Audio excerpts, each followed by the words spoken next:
اعوذ باللہ من الشیطان الرجیم بسم اللہ الرحمن الرحیم۔ کیسے ہیں آپ سب؟ امید کرتی ہوں کہ آپ سب خیریت سے ہوں گے۔ آج ہماری اردو کی کلاس میں ہم اپنے سبق کا مطالعہ کرنے جا رہے ہیں۔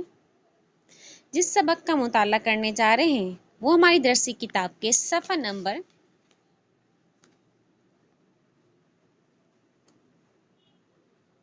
25 پر موجود ہے۔ ٹھیک ہے، صفحہ نمبر 25۔ تو سب سے پہلے آپ اپنی اردو کی بکس اوپن کر لیں، اس میں پیج نمبر 25 اوپن کریں۔ سبق کا نام ہے رحم دل حکمران۔ سبق کا نام ہے رحم دل حکمران۔ اس سبق کے متعلق میں آپ کو کچھ باتیں بتاتی چلوں کہ اس سبق میں ہم کیا پڑھیں گے۔ تو بیٹا یہ سبق جو ہے ایک بادشاہ کے بارے میں ہے جو نہایت ہی رحم دل ہوتا ہے۔ ٹھیک ہے، اس بادشاہ کا نام ہے حاتم طائی۔ حاتم طائی جو ہے اسلام سے پہلے یمن جو ملک ہے اس کا بادشاہ تھا۔ وہ بڑا ہی سخی تھا، بہت ہی رحم دل تھا۔ وہ امیر اور غریب میں کوئی فرق نہیں کرتا تھا اور بڑا ہی انصاف پسند تھا۔ وہ جب جو فیصلہ وہ امیر کے حق میں دیتا وہی غریب کے حق میں دیتا۔ وہ یہ نہیں دیکھتا کہ مجرم یا ملزم غریب ہے یا امیر، وہ حق کی بات ہمیشہ کیا کرتا تھا، حق کے فیصلے کیا کرتا تھا۔ اس کی ثقافت دور دور تک مشہور تھی۔ اسی زمانے میں عرب کا ایک بادشاہ ہوا کرتا تھا جس کا نام تھا نوفل۔ ٹھیک ہے، یمن کا بادشاہ تھا حاتم طائی اور عرب کا بادشاہ تھا نوفل۔ نوفل جو تھا حاتم طائی سے بالکل اپوزٹ تھا، بالکل ہی الٹ تھا۔ نوفل جو تھا بڑا ہی خروس قسم کا بادشاہ تھا، بڑا ہی روبدار شخصیت تھی اس کی۔ وہ اپنے آپ کو سب سے برتر سمجھتا تھا۔ ٹھیک ہے، اب ان دونوں کے درمیان ہوتا یہ ہے کہ نوفل جو ہے عرب کا بادشاہ وہ چاہتا تھا کہ میں یمن کو بھی اپنے حصے میں لے لوں، کیونکہ یمن میں جو ہے حاتم طائی کی ثقافت مشہور تھی اور حاتم طائی کی رحم دلی کی قصے دور دور تک تھے۔ تو یہ نوفل بادشاہ کو لگتا تھا کہ اب مجھے یمن کو بھی اپنے قبضے میں لے لینا چاہیے۔ تو اس کے بعد سبق میں ہوتا کیا ہے ہم پڑھتے ہیں۔ ٹھیک ہے، چلیے اس سبق کا مطالعہ کرتے ہیں۔ یقیناً آپ سب نے اپنی بکس اوپن کر لی ہوگی، پیج نمبر 25۔ ٹھیک ہے، صفحہ نمبر 25 پہ دیکھیں۔ طلوع اسلام سے قبل یمن اور اس کے اطراف میں حاتم طائی کی سخاوت بہت مشہور تھی۔ وہ ہر امیر غریب کے ساتھ بلا امتیاز سخاوت کرتا تھا۔ اچھا بچوں، یاد رہے کہ جس الفاظ کو میں پڑھ رہی ہوں، جس الفاظ کا میں مطالعہ کر رہی ہوں، آپ اس لفظ پر ضرور اپنی فنگر یا پین کے مدد سے ان الفاظ کو ضرور دیکھیں، تاکہ کچھ الفاظ ایسے ہوتے ہیں جنہیں ہم پڑھ نہیں پا رہے ہوتے، تو آپ میرے ساتھ جب ریڈنگ کریں گے تب آپ کی پڑھائی بھی اچھی ہو جائے گی۔ جب وہ یمن کا حکمران بنا تو اس کی سخاوت اور انصاف پسندی کی چرچے دور دور کے ملکوں تک پھیل گئے۔ جو بھی اس کی سخاوت کے بارے میں سنتا بے اختیار مرحبا پکار اٹھتا۔ مرحبا مطلب خوش آمدید۔ ٹھیک ہے، جو بھی حاتم طائی کے بارے میں سنتا، اس کے قصے سنتا تو وہ بھاگ کہتا، یعنی کہ حاتم طائی کو خوش آمدید کہتا یا اور حاتم طائی کی جو ہے حکمرانی کو پسند کرتا۔ اس زمانے میں عرب پر نوفل بادشاہ کی حکومت تھی۔ نوفل بہت ہی رعبدار بادشاہ تھا۔ نوفل نے حاتم طائی کی سخاوت کے بارے میں سنا تو دل ہی دل میں حسد کرنے لگا اور حاتم طائی کا دشمن بن گیا۔ اسی حسد میں ایک دن اس نے یمن پر چڑھائی کر دی۔ حاتم طائی کو جب یہ معلوم ہوا کہ نوفل اس کے ملک پر حملہ کرنے آ رہا ہے تو اس نے سوچا کہ اگر میں بھی فوج لے کر اس کے مقابلے پر آیا تو اس جنگ میں دونوں طرف ہزاروں آدمی مارے جائیں گے۔ ظاہر سی بات ہے، جب جنگ ہوتی ہے تو دونوں فریقین کے افراد سپاہی شامل ہوتے ہیں، جس میں دونوں کے ہی سپاہی جو ہے شہید ہوتے ہیں۔ تو حاتم طائی بڑا رحم دل تھا، اس نے سوچا کہ جب جنگ ہوگی اگر تو نوفل کی طرف سے بھی کچھ افراد مارے جائیں گے اور کچھ ہمارے آدمی مارے جائیں گے۔ یہ سوچ کر وہ جنگ کی بجائے جنگل میں ایک غار میں جا چھپا۔ ٹھیک ہے، حاتم طائی نے سوچا کہ جنگ نہیں کرتا میں بلکہ چھپ جاتا ہوں جنگل میں۔ نوفل نے بلا مقابلہ یمن پر قبضہ کر لیا۔ اب نوفل نے کیا کیا؟ مقابلہ کیے بنا ہی یمن پر قبضہ کر لیا۔ جب اس نے قبضہ کر لی تو پھر کیا ہوتا ہے دیکھتے ہیں۔ یمن پر قبضہ کرنے کے بعد نوفل نے ایک اعلان کیا کہ جو شخص حاتم کو گرفتار کر کے لائے گا وہ 500 اشرفیہ انعام پائے گا۔ پہلے کے زمانے میں جیسے ہمارے یہاں پہ روپیز میں بات کی جاتی ہے تو پہلے کے زمانے میں اشرفیہ ہوتی تھی۔ 500 اشرفیہ بہت ہی زیادہ ہوتی تھی۔ تو نوفل نے اعلان کیا کہ جو بھی حاتم طائی کو میرے پاس پکڑ کر لائے گا تو میں اس کو 500 اشرفیہ انعام میں دوں گا۔ ایک غریب لکڑہارا بچوں وہ ہوتا ہے جو لکڑیاں جنگل سے کاٹتے ہیں۔ ایک غریب لکڑہارا اور اس کی بیوی جنگل میں لکڑیاں چنتے ہوئے اتفاق سے اسی غار کے پاس جا پہنچے جہاں حاتم طائی چھپا ہوا تھا۔ اس نے حاتم طائی کو نہیں دیکھا۔ لکڑیاں چنتے ہوئے عورت اپنے خاوند سے کہنے لگی، کیا ہی اچھا ہوتا اگر ہمیں کہیں سے حاتم طائی مل جائے، ہم اسے پکڑ کر نوفل بادشاہ کے پاس لے جائیں اور 500 اشرفیہ انعام پائیں، ہماری زندگی تو آرام سے گزرتی۔ ظاہر سی بات ہے لکڑہارا اور اس کی بیوی بہت غریب تھی، وہ بہت ہی مشقت کے ساتھ لکڑیاں کاٹتی اور اس کو بیچ کے اپنا گزر بسر کرتی تھی۔ اب جب یہ انعام کی خبر اس تک پہنچی تو ان کے دل میں ایک لالچ سی آئی کہ حاتم طائی کاش ہمیں مل جاتا اور ہم اسے پکڑ کے نوفل کو دے دیتے تو ہمیں انعام میں 500 اشرفیاں ملتی اور ہم خوشی اپنی زندگی بسر کرتے۔ اب بیوی کی بات سن کر لکڑہارے نے کہا، کیا تو پاگل ہے؟ اپنی قسمت میں تو لکڑیاں چننا ہی ہے، بھلا حاتم طائی ہمارے ساتھ کیسے آ سکتا ہے؟ عورت ٹھنڈی سانس بھر کر لکڑیاں چننے لگی۔ حاتم طائی نے غار میں دونوں میاں بیوی کی باتیں سن لی۔ حاتم طائی تو غار میں چھپے ہوئے تھے اور چھپ کے انہوں نے دونوں میاں بیوی کی باتیں سن لی۔ اس نے سوچا کہ یہ بیچارے غریب لوگ ہیں، ان کی مدد نہ کرنا میری فطرت کے خلاف ہے۔ جس طرح کہ میں نے آپ کو اپنے سبق کے قبل میں ہی سٹارٹ میں ہی آپ کو بتا دیا کہ حاتم طائی بڑا ہی رحم دل تھا جو غریبوں کی مدد کیا کرتا تھا۔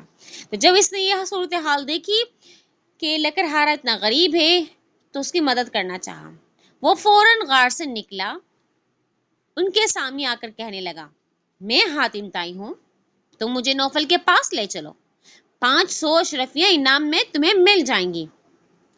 اب لکڑہارے نے حیرانی سے حاتم طائی کی طرف دیکھا اور کچھ سوچ کر کہنے لگا، آپ سچ کہتے ہیں؟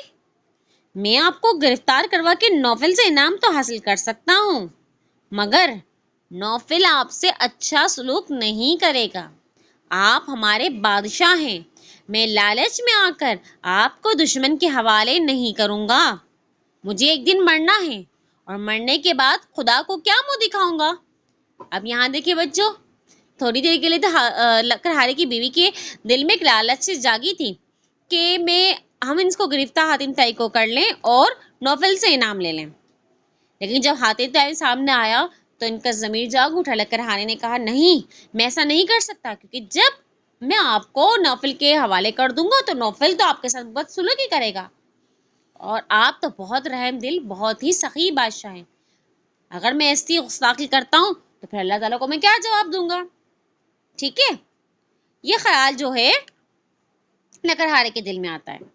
اب حاتم طائی نے اسے بہت سمجھایا اور کہا، تم مجھے نوفل کے پاس لے چلو، میں اپنی خوشی سے یہ بات کہتا ہوں، میری تو ہر وقت یہی خواہش ہے کہ میری جان و مال کسی غریب کے کام آئے۔ لکڑہارا کسی طرح اس بات پر آمادہ ہی نہ ہوا۔ حاتم طائی نے اس کو دھمکی دیتے ہوئے کہا، اگر تم مجھے نوفل کے پاس نہیں لے کر جاؤ گے تو میں خود اس کے پاس چلا جاؤں گا اور اس سے کہوں گا کہ اس لکڑہارے نے مجھے غار میں چھپا دیکھا مگر تم کو اطلاع نہیں دی۔ اب یہ سن کر لکڑہارا ہنسنے لگا اور بولا، اگر بھلائی کے بدلے میری قسمت میں برائی لکھی ہے تو میں کیا کر سکتا ہوں؟ کچھ بھی ہو، میں آپ کو ہرگز نوفل کے پاس لے کر نہیں جاؤں گا۔ ابھی انہی لوگوں میں یہ گفتگو جاری ہی تھی کہ نوفل کے چند سپاہی حاتم طائی کو تلاش کرتے ہوئے اسی غار کی جانب آ گئے، اسی غار کی طرف نکلے۔ سپاہیوں نے حاتم طائی کو دیکھا تو اس کو گرفتار کر لیا، ٹھیک ہے، سپاہیوں نے حاتم طائی کو دیکھ کے گرفتار کر لیا۔ لکڑہار اور اس کی بیوی بھی افسوس کرتے ہوئے سپاہیوں کے ساتھ چل دیے۔ نوفل نے سپاہیوں سے پوچھا کہ حاتم طائی کو کس نے گرفتار کیا ہے؟ ہر سپاہی نام کے لالچ میں بولا کہ میں نے حاتم طائی کو گرفتار کیا ہے۔ تمام سپاہی بڑبڑ کے ڈنگے مارنے لگے، ڈنگے مطلب بچوں جھوٹ موٹ کی اپنی تعریف کروانا، ٹھیک ہے، بڑی بڑی باتیں کرنا جو کہ ایسی اس کی حقیقت سے دور ہوتی ہے، جو حقیقت سے دور ہو وہ بڑی بڑی باتیں کر لینا۔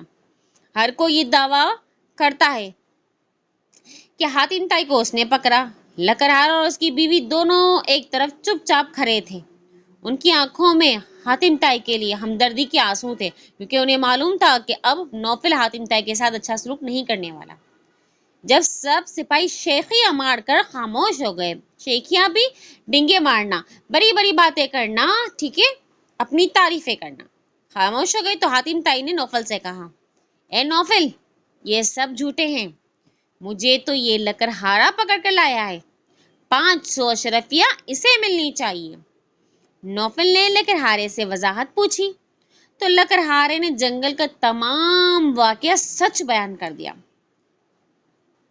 لکڑہارے نے سچ سن کر نوفل دل میں شرمندہ ہو کر سوچنے لگا کہ شخص جو ایک غریب کی مدد کرنے کے لیے اپنی جان کی بھی پرواہ نہیں کرتا، میں اس کی برابری کیسے کر سکتا ہوں۔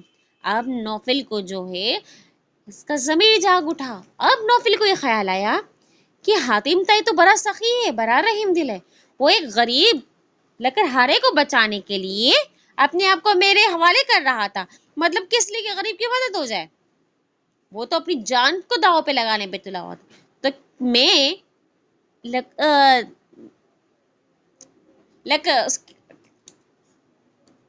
حاتم طائی کی جگہ کیسے لے سکتا ہوں، میں حاتم طائی کی برابری کیسے کر سکتا ہوں، حاتم طائی تو بڑا سخی بادشاہ ہے۔ اب نوفل کیا کرتا ہے دیکھتے ہیں، وہ اپنی جگہ سے اٹھا، کون؟ نوفل اپنی جگہ سے اٹھا اور حاتم طائی کو مرحبا کہتے ہوئے سینے سے لگایا، یعنی کہ خوش آمدید کہتے ہوئے خوش ہو کے سینے سے لگایا اور بڑی عزت کے ساتھ اپنے برابر بٹھایا۔ نوفل نے حاتم طائی کو اس کی حکومت واپس کر دی جو یمن میں تھی، قبضہ کیا تھا نوفل نے، وہ اس کو حاتم طائی کو واپس کر دی۔ لکڑہارے کو بھی 500 اشرفیہ انعام میں دی اور اپنے ملک واپس چلا گیا۔ یہ سبق تھا بچوں جو ہم نے آج اپنی کلاس میں اس کا پورا مطالعہ کیا۔ اس میں سبق میں اگر ہم دیکھیں تو حاتم طائی اور نوفل کے بادشاہت کے بارے میں ہے۔ اس سبق سے ہمیں 2 سبق ملتا ہے۔ پہلے یہ کہ کر بھلا تو ہو بھلا، یعنی کہ حاتم طائی ہمیشہ ایک دوسرے کے ساتھ بھلائی کرتا تھا، غریبوں کی مدد کرتا تھا، ٹھیک ہے۔ دوسرا آپ جب لکڑہارے کی دیکھیں تو لکڑہارے نے بھی حاتم طائی کے ساتھ برائی نہیں کرنی چاہیے جبکہ بھلائی کرنی چاہیے۔ تو اینڈ میں کیا ہوتا ہے کہ حاتم طائی کے ساتھ بھی بھلا ہوتا ہے کہ اس کی اپنی سلطنت واپس مل جاتی، اور لکڑہارے کے ساتھ بھی بھلا ہوتا ہے کہ اس کو 500 اشرفیہ انعام میں ملتی ہیں، ٹھیک ہے۔ دوسرا سبق ہمیں یہ سیکھنے کو ملتا ہے کہ اگر ہمیں کسی چیز کی استطاعت اللہ تعالیٰ میں عطا فرماتا ہے، ٹھیک ہے، یا کوئی اقتدار ہمارے حق میں آتی ہے، ٹھیک ہے، تو ہمیں اس کا ناجائز فائدہ نہیں اٹھانا چاہیے، اپنے سے چھوٹے لوگوں کی مدد کرنی چاہیے، ہر کسی کو اس کی اہمیت دینی چاہیے، ٹھیک ہے۔ تو آج کی کلاس میں ہم نے سبق رحم دل حکمران کا مطالعہ کیا، ٹھیک ہے۔ اب آپ کو گھر سے کرنا یہ ہے کہ سبق کا ٹائٹل بنانا ہے آپ کو رحم دل حکمران، اس کے بعد آپ کو اس سبق کی رائٹنگ کرنی ہے، ٹھیک ہے۔ باقی کام آپ کو جو ہے PDF کے تھرو دیا جائے گا، آپ کو سارا وہ کام لکھنا ہے۔ یاد رکھیے گا ٹائٹل بنانا ہے، رائٹنگ کرنی ہے اور اس سبق کی ریڈنگ بھی آپ لوگوں نے کرنی ہے، بقیہ کام آپ کو PDF کے تھرو مل جائے گا۔ امید کرتی ہوں کہ آج کی کلاس آپ کو اچھے سے سمجھ آ گئی ہوگی. آج کا ہمارا ٹاپک سبق جو تھا حاتم طائی کا آپ کو سمجھ آ گیا ہوگا. رحمت الحکمران اپنا بہت سارا خیال رکھیے گا. ہمارے آج کی کلاس یہیں پر ختم ہوتی ہے. اللہ حافظ.